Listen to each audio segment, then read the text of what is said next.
Good evening, kindred and kind. I am Forgotten Ronin, and welcome back to the Dev Diary series. If you like it, please give us a like, share it, and subscribe. We're back again. We are officially going to be caught up with our Dev Diaries in this episode, so hooray for that. Um, and without further ado, let's just get right into it with Dev Diary 27, The Cast of Mortals. And we begin with what makes a vampire distinct? What transforms them from alluring nocturnal wizards to memorable creatures of horror, monsters in all but looks? Tonight, we take a look at this element, the mortals. The characters you're about to see are all caught up in Seattle's vampire underworld in one way or another.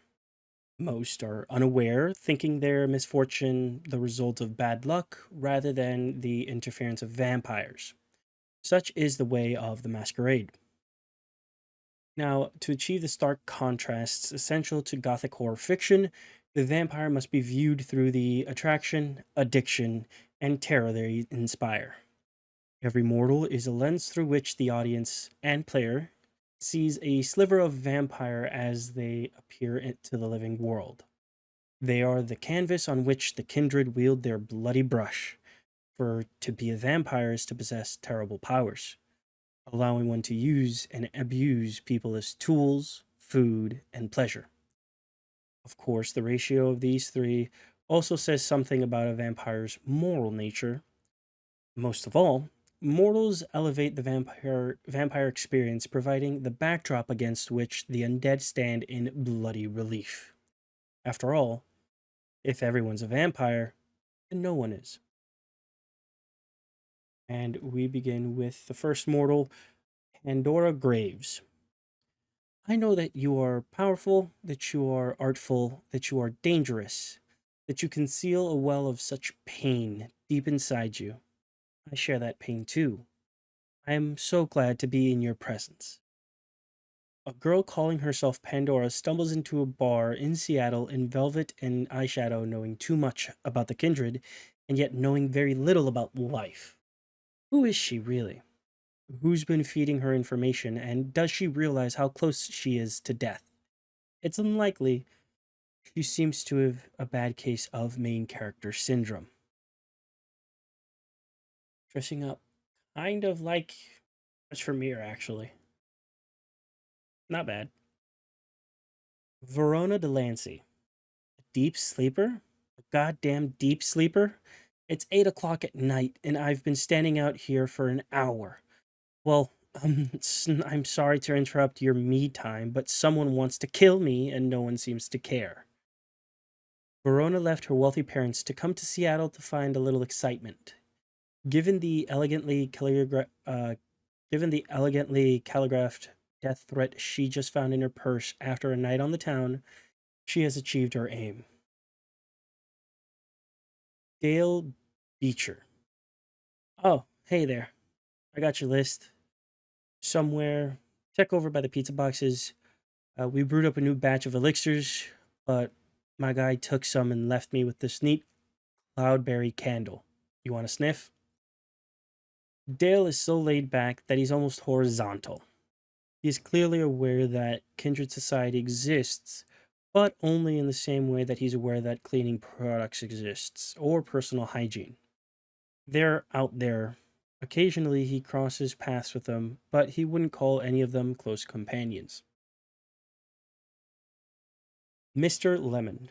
My friend, life's a bowl of cherries, sweet, sticky, full of color, and lemony mosh. No one knows what Mr. Lemon's real name is, but that's okay, because neither does he. He's been in the SPD's drunk tank for the few days now and still hasn't sobered up. He keeps muttering about citrus fruit and seems to think Seattle might be his mother. Guru. Well, now, my man, I can see the ghosts in your trail. Don't pay them no mind. You can always lay them down gentle. Just find your purpose. There are few people in Seattle who claim to sense the out of the ordinary. Guru talks about seeing ghosts, but that does not seem to disturb him. He's usually been to be found close to the rest of his biker friends near the Dutchman bar. Carla, you know how it is. When the call comes to you to help others, you see so many faces, they blur for a time, and I guess it all just got too much. I started to forget.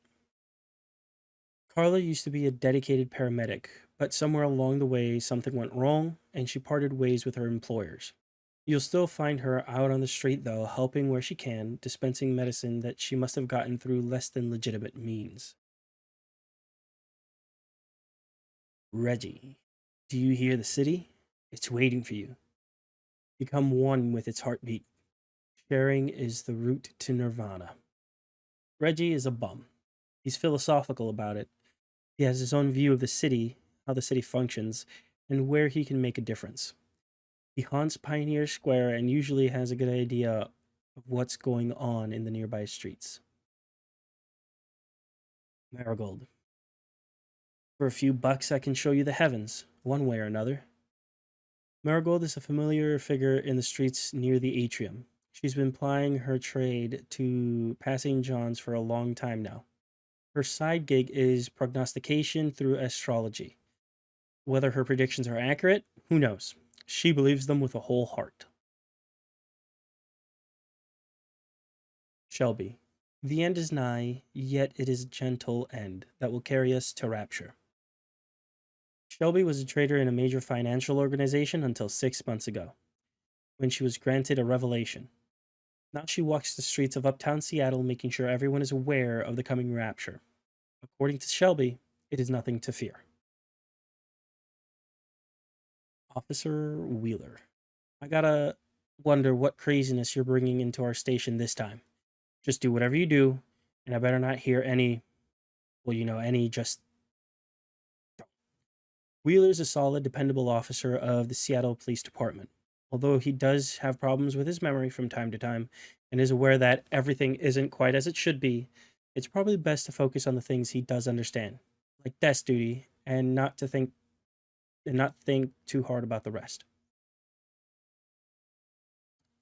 These are only some of the mortals you'll encounter in the game. What you do with them is up to you, whether you treat them with respect, contempt, or simply as the next meal. Their lives may be irrevocably changed by the encounter. Some will never sleep easy again, others will spend nights looking for you, and some may perhaps face death, victims of hunger, fury, or casual whim. And with that, we're going over to the next Dev Diary 28, named Hunters.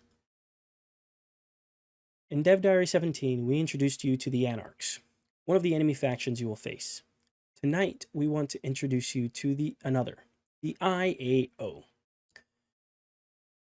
The Information and Awareness Office spearheads the US government's response to the blank body threat. While officially defunded, it operates on a large black budget that allows its hunters to face the undead under the guise of training missions and counter-terrorist strikes. Agent Baker. Does your kind still feel protective over the young? Do you still feel it at all? Agent Baker is a pragmatic and methodical. She leads the IAO in its mission to investigate the blank body presence in Seattle. She doggedly follows up on any suspicious deaths or disappearances and re examines historical events to achieve her goal. To understand the monsters that she hunts so their elimination can be absolute. The agents under her command respect her and give her a nickname which she bears proudly, Mother Hen. First and foremost, the IAO needed to represent a different type of enemy to those that the player would have already encountered in the game. As opposed to the rough and ready Anarch, IAO are a highly trained paramilitary force hunting a very specific type of prey. From their hard leather padded extremities or the glaring haze of their thermal weapons, we really wanted the IAO to both look and feel like an adversarial force an elder vampire would think twice about before attacking. IAO and are human and thus use technology and tactics to fight their foe. So it was important that we convey the range of enemies and threats they pose to fire as visually and distinctly as possible. Ranged enemies have large hooded ponchos framing their piercing eyes from a range. The more upfront melee enemies have wild dynamic stances as they swing their thermal batons at you. The weapons are military grade, so overall feel harder, heavier, and built for a specific purpose. The IAO may not have the perks of ghouls or vampires, but they are a formidable force using technology to their advantage. In my favorite quests to work on, Fire explores an IAO stronghold on Harbor Island, which is heavily guarded both inside and out by IAO agents. It's one of the game's largest and most expansive combat areas, providing multiple ways to navigate the environment, as well as allowing you to tackle objectives in whichever order you choose. The IAO have set up thermal shielding to block certain routes. Touching or going near those shields will damage you, and you will need to search Harbor Island to find a way of shutting them down, opening up more areas to explore. IAO agents are more organized than the other enemies you would have faced by this stage of the game. They patrol the facility in groups, making it harder to pick them off one by one, and their use of night vision goggles, searchlights, and personal radios requires you to be more strategic if you want to take them out without being spotted.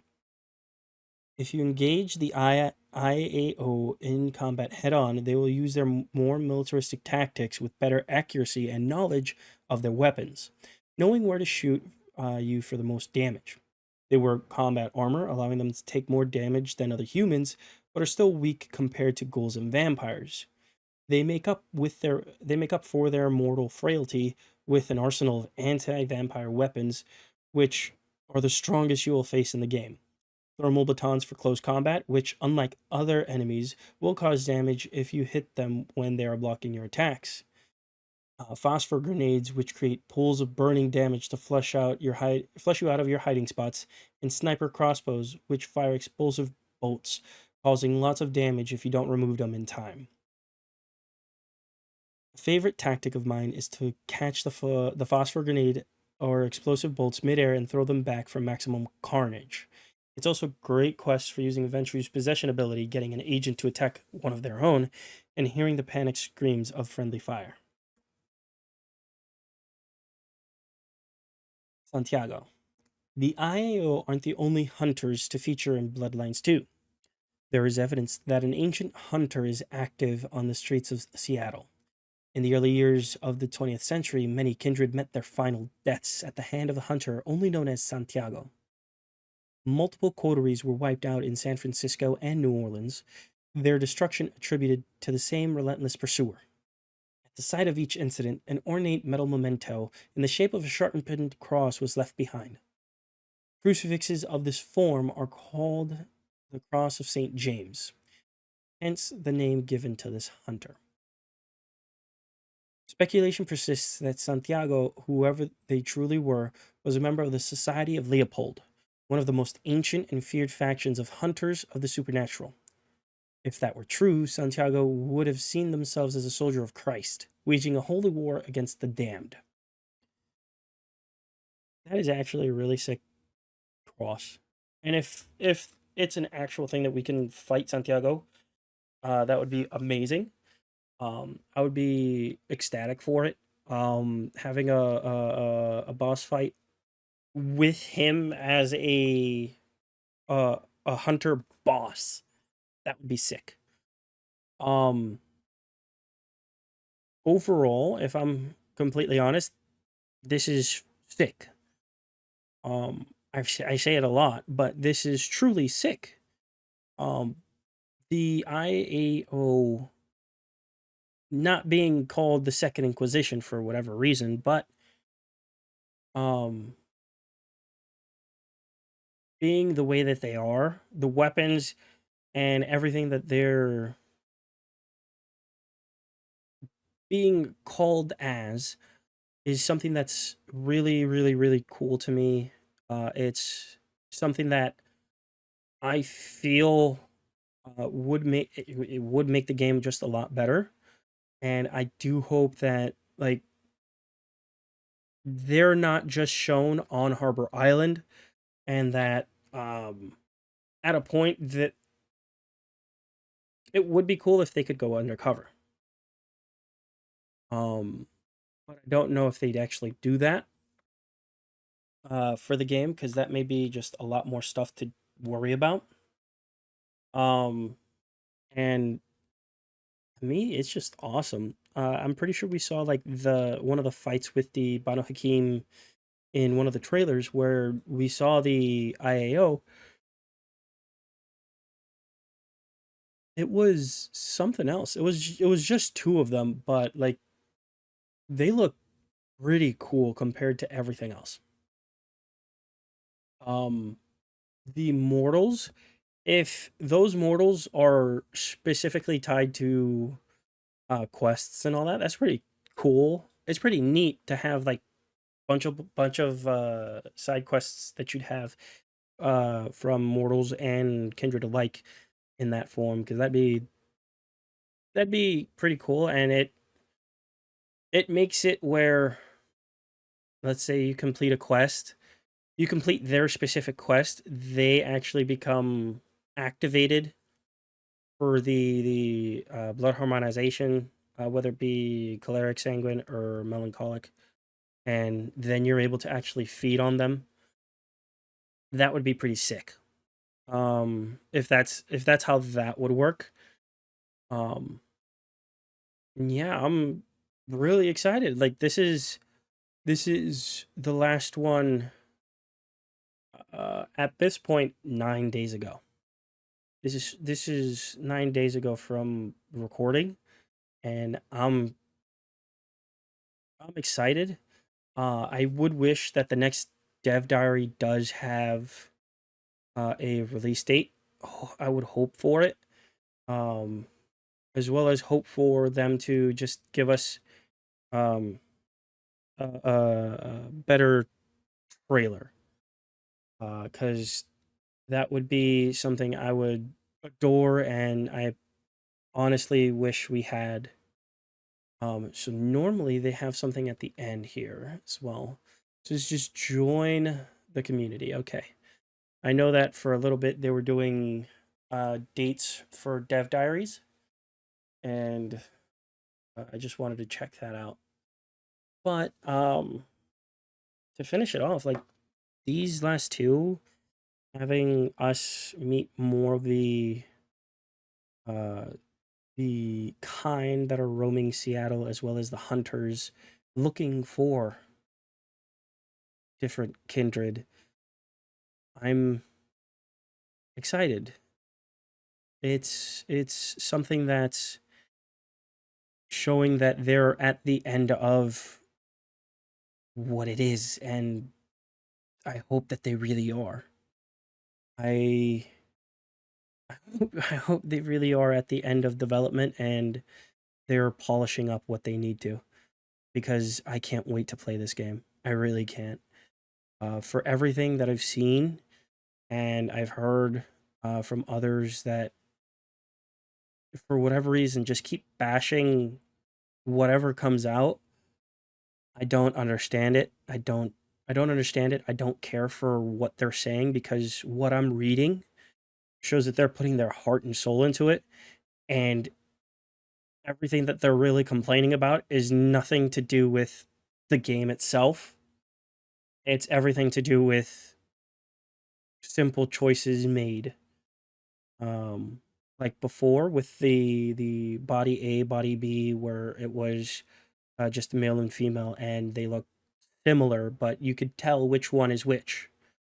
I'd seen a lot of people just come out like just saying that that was bad, but to me, they're making their work easy. And like, yeah, they could have added Nosferatu, but that would mean they would need another character model.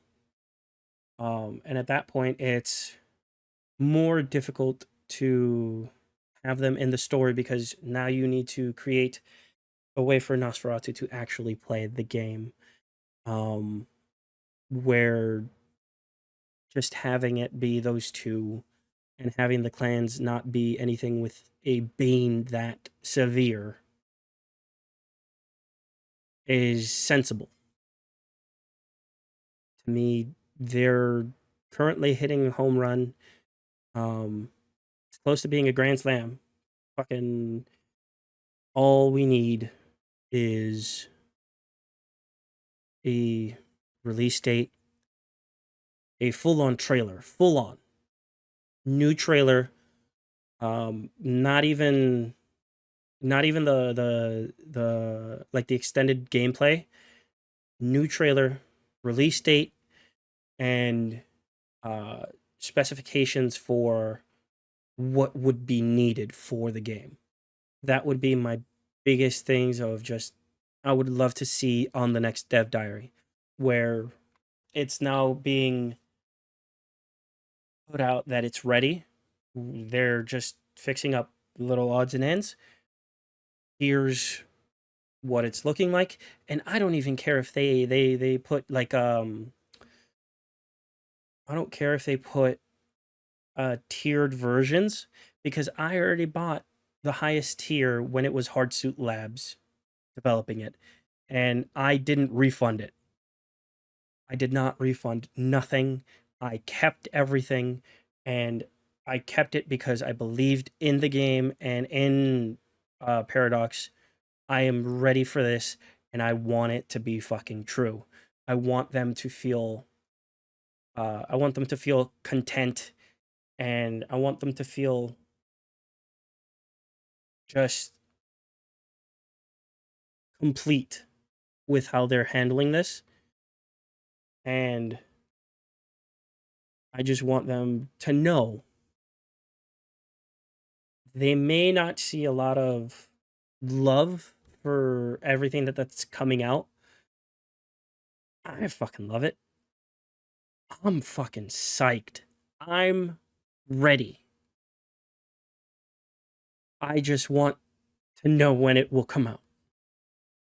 I'm not banging on any door saying, hey, you need to change this. This is bad. I'm banging on your door saying, hey, can I get this, please? I would love to have the game tomorrow. That would be amazing. But I can wait. I've waited from when Hardsuit Labs had it to when we didn't know what was going to happen to the refunds to now. I'm ready. And I can't wait. Thank you all for coming. I hope you've enjoyed. Whenever a new Dev Diary comes out, I'll have a small video. But we are going from here. The next videos will be of the Vampire the Masquerade Parliament of Knives. We're going to be playing through that. And then after we finish the Parliament of Knives, we're going to be getting into the full visual novels of the New York saga. So I hope you guys are ready. In that time frame as well, I know I've been just Vampire the Masquerade, Vampire the Masquerade, Vampire the Masquerade. And the videos that are coming out that I'm saying right now are Vampire the Masquerade all the way through. I also stream on Twitch. I play many games from Rainbow Six Siege to even the new expansion for Final Fantasy XIV, Dawn Trail. I've been playing that. I played through many games, and I'm going to be going through the Parliament of Knives on stream. The link itself will be in the description below, along with my Blue Sky. The page to get to the Bloodlines news and about page as well. I try to stream every day, but there are times where it just doesn't happen. As of right now, my focus has been the Vampire the Masquerade series. So Parliament of Knives is definitely what I'm going to be playing on stream. And I've been doing some ranked Rainbow Six Siege. So if you do pass by, most likely you'll see either one of those games. Thank you so much for joining me here on this Dev Diary little series. Hopefully, we'll get some soon. If you liked it, please like, share, subscribe to the channel, and I hope you have a very nice day, night, evening, afternoon, and morning wherever you are. I hope to see you soon.